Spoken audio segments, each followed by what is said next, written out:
जय श्री राधे, जय श्री श्याम।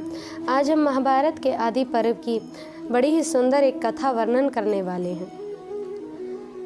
तो महाभारत में वर्णन आया वैशंपायन जी जन्मेजय को आगे की कथा कहते हैं कि किस प्रकार से आगे हस्तिनापुर में पांडवों का स्वरूप रहा। कुंती जब हस्तिनापुर में पांडवों को लेकर के पहुंची थी तो भीष्म पितामह बड़े ही प्रसन्न हुए। उनकी अत्यंतिष्ट क्रियाएं कराई गई, शिक्षा प्रदान कराने लगे। उनके साथ अब दुर्योधन इत्यादि भी पांडवों के साथ तरह तरह के खेल किया करते। जब दुर्योधन और भीम को कुश्ती सिखाया करते तो दुर्योधन और भीम में खेल होने लगा। उस प्रतियोगिता में भीम जीत गए और दुर्योधन हार गए। तब से दुर्योधन के मन में भीम के लिए ईर्ष्या उत्पन्न हो गई और भीम के लिए जब ईर्ष्या उत्पन्न हुई तो भीम के लिए दुर्योधन तरह तरह की योजना बनाने लगे कि किस प्रकार से ये भीम मर जाए और लोग मुझे ही बलशाली माने। तो एक दिन दुर्योधन सब राजकुमारों को लेकर के, सब पांडवों को लेकर के गंगा किनारे सैर के लिए गए और वहाँ सैर करने के लिए जब जाने लगे तो तरह तरह के शिविर लगाए गए, खेल होने लगे। अब सब राजकुमारों ने सर्वप्रथम जल क्रीड़ा करी और जल क्रीड़ा करने के पश्चात अब जो रसोइयों ने भोजन बनाया था उनमें से दुर्योधन ने भीम के लड्डुओं में विष मिला दिया। उन लड्डुओं को जब भीम ने खाया और जल क्रीड़ा करने के पश्चात जाकर के अपने शिविर में सो गए। दुर्योधन भीम के शिविर में आए और आकर के देखा कि भीम अचेत से पड़े हैं और उन्हें रस्सियों से बांध करके गंगा में ढकेल दिया, उस जल में लुढ़का दिया।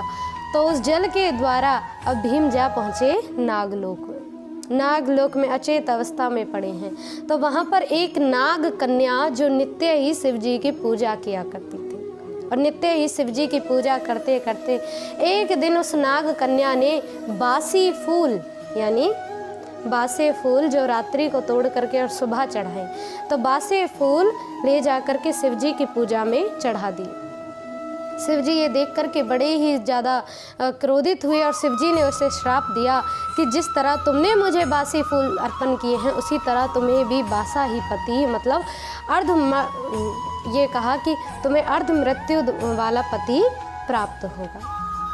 उस कन्या ने ये सुना और बड़ी दुखित हुई और शिव जी से प्रार्थना करी कि प्रभु आप मुझे ऐसा क्यों कहते हैं, मैंने तो आजीवन आपकी पूजा करी है, आपकी सेवा करी है, इस भूल के लिए मुझे क्षमा करें।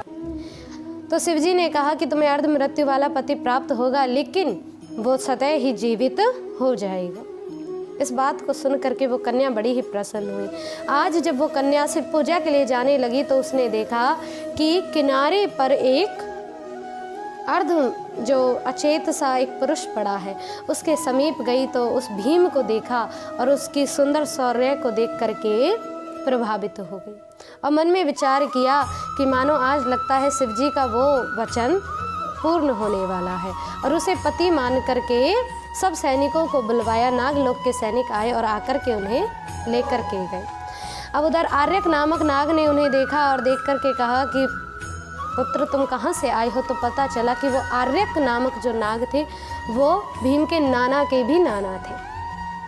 भीम इस बात को सुनकर के बड़े ही प्रसन्न हुए और उनके अंदर जब विष देखा नागों ने तो कहा कि भीम तुम इस कुंड में रखा सोमरस पान कर लो और इसे पान करके तुम पर किसी भी विष का प्रभाव नहीं होगा और तुम 10,000 हाथियों के बल के समान बलवान हो जाओगे।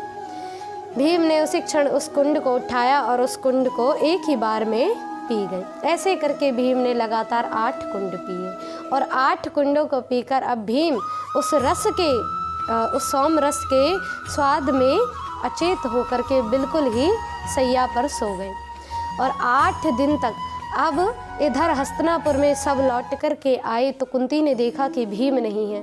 सब देखने लगे, चारों ओर ढूंढने लगे कि भीम कहाँ गए, भीम कहाँ गए। कुंती ये बात समझ गई थी कि दुर्योधन मेरे पुत्र भीम से ईर्ष्या करता है। विदुर से जाकर के कहा, विदुर ने कहा कि देवी आप इस बात को विचार ना करें क्योंकि इन पुत्रों की रक्षा करें भीम को तो हम अवश्य ही ढूंढ लेंगे, क्योंकि दुर्योधन के मन में भीम के लिए ही नहीं इन सब पुत्रों के लिए भी ईर्ष्या बसी हुई है। तो भीम को ढूंढने के लिए सब लोग निकले। जब सब लोग भीम को ढूंढने लगे 8 दिन बाद रस पचने के बाद में भीम जब जगे तो सब नाग उन्हें 8 दिन बाद जल के ऊपर लाकर के बगीचे तक पहुंचाकर अंतर्धान हो गए। सब नाग जब अंतर्धान हुए तो भीम बगीचे में आए और कुंती की दृष्टि पड़ी। आकर के प्रणाम किया और पूछा कि भीम तुम कहाँ गए थे। भीम ने सबको अपनी लीला दर्शाई, सबको अपनी लीला बताई। और यहाँ पर भीष्म पितामह अब आगे सब पांडवों सहित सब राजकुमारों को, कौरव और पांडवों को धनुष विद्या की इत्यादि विद्याओं का ज्ञान कराने लगे, इत्यादि शिक्षा प्राप्त कराने लगे। इधर वशमय पायन जी इस अध्याय का विश्राम करते हुए आगे की कथा वर्णन करेंगे। तब तक के लिए आप ऐसे ही महाभारत की कथाओं को सुनते रहें, श्रवण करते रहें, आनंद से रहें, प्रसन्न रहें। जय श्री राधे, जय श्री श्याम।